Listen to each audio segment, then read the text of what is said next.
These are folks who do not recognize the government. The FBI labels them domestic terrorists. And now the Hennepin County Sheriff has identified them as the #1 threat to local law enforcement. This is a group of people who call themselves sovereign citizens. And tonight, we're taking you inside their rapidly growing movement. In fact, our Steve Tellier has spent months researching, talking with experts, and with sovereign citizens themselves.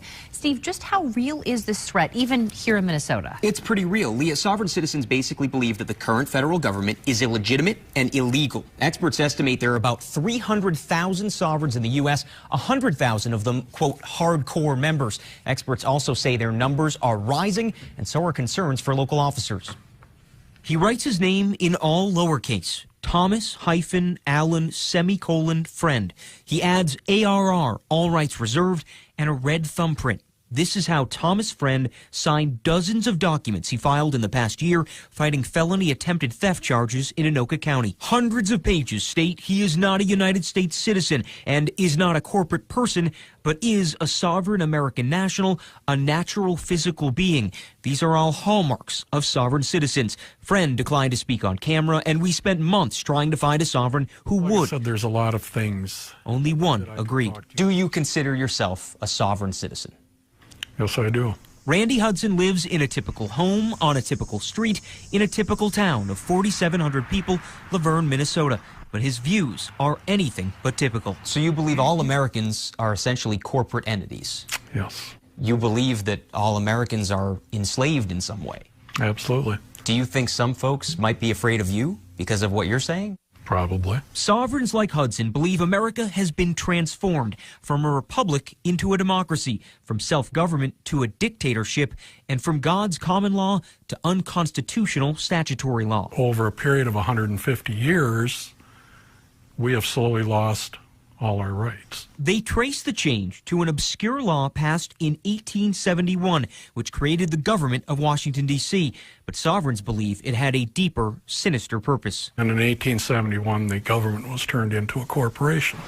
That leads to perhaps their most bizarre belief, that the federal government has sold its citizens to investors and holds a secret bank account in the name of every American with millions of dollars in each one. They're traded on the stock market, the same as you and I are. Hudson says he knows how this sounds. They think we're crazy, or they say there's absolutely no way this can be true.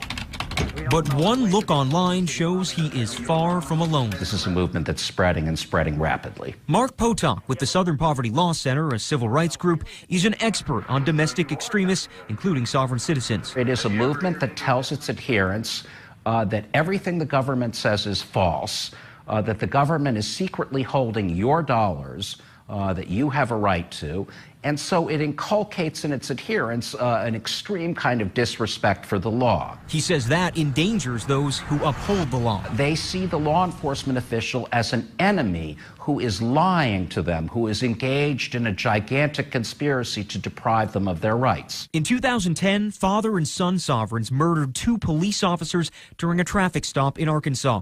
Last year, the FBI warned sovereigns are increasingly, quote, attempting to harass and intimidate law enforcement. In August, 2 sovereigns were arrested in Las Vegas for allegedly plotting to torture and kill police officers. We've seen quite a bit of violence come out of this movement, and I have no doubt that we will see more. If you ask us what's the biggest concern facing us today in terms of a threat, it is sovereign citizen groups and movements across this country. Hennepin County Sheriff Richard Stanek has a long list of concerns.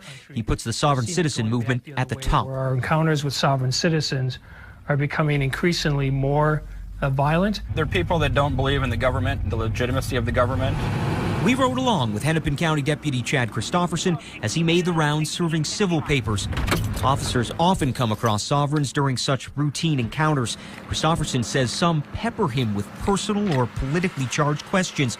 Another scrawled threats inside a foreclosed home. They had spray painted things on the walls, calling the sheriff an oath breaker.